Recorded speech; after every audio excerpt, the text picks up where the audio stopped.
can't is not an option. It's either I will or I won't. I know I can, but I will or I won't, and that's the thing. And in some cases, you may try your hardest and you just don't win, or you don't pass the test, or you don't succeed. That's part of life. Understanding it's going to take hard work, discipline, and learning how to work with other people in order to get to the next level. The first rule is to love and respect everybody you come in contact with. You're not going to agree with them. You're not going to even like them on some occasions, but you love them and you respect them. Number two is to be your best. If your best is a C on the test, even if it's D or F on the test, you can never be disappointed if you know you gave it your all. And then, number three is we don't use the word can't.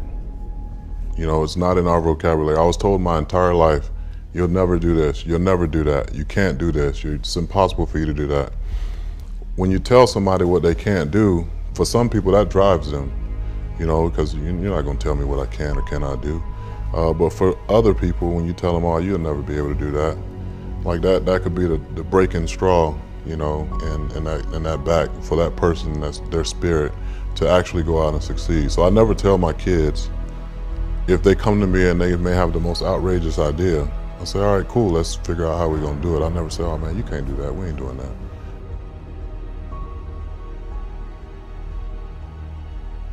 It's a work ethic.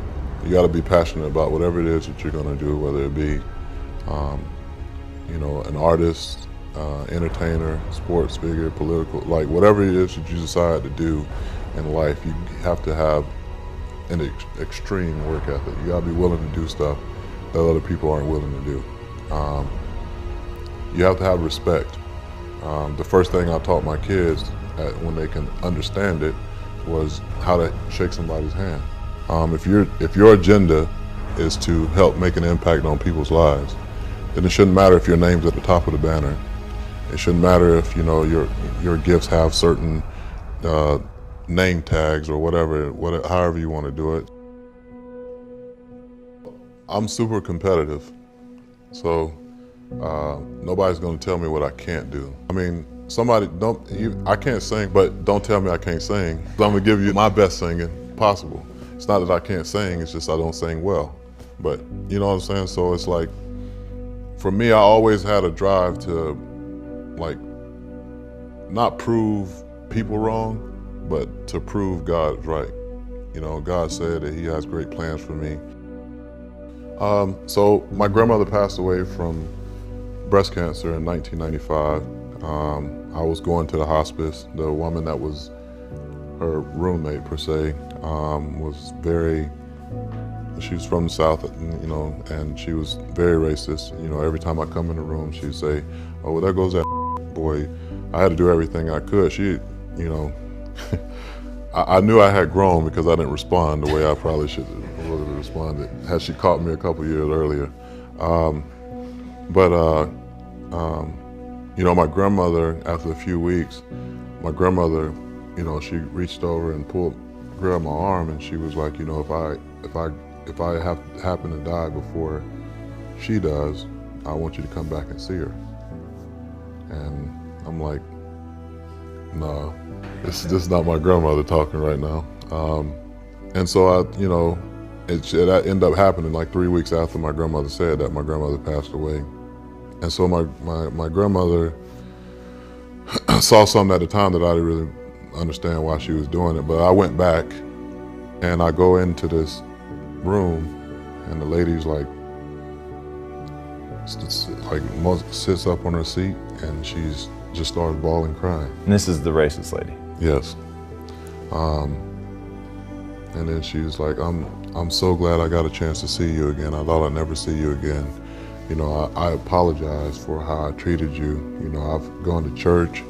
I've done so many things, in church. I've served the homeless, etc., etc.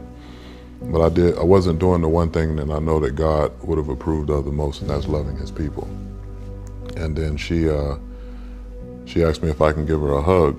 And I said in my TED Talk, I was a little apprehensive about doing that because she could have, shanked me or something like that on the side.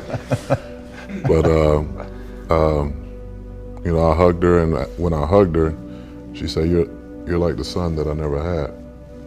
And I'm going, okay. I didn't understand it at the time. I'm walking out, and then the lady said, the ladies up front, they were like, "That was so beautiful to witness," because, essentially the reason why she had so much anger towards you was because she kind of got dropped off, which happens a lot in nursing homes or care centers. The family dropped her off, and she has 2 daughters, and the daughters just couldn't handle the seeing their mom in that position. And my grandmother saw that before I would have ever saw it. She just saw, an opportunity for even the hardest of hearts to be changed, even in their dying days. If you can have impact on somebody that you know that way, then just imagine what's going to happen when you do that to a complete stranger. And it may not be "I love you and I believe in you." It may be the action of showing, hey, you're worthy of nice clothes or a nice pair of shoes, or you're worthy of being able to go and enjoy a movie. In college, the more successful people are the ones, most of the time, the people that are more well-rounded.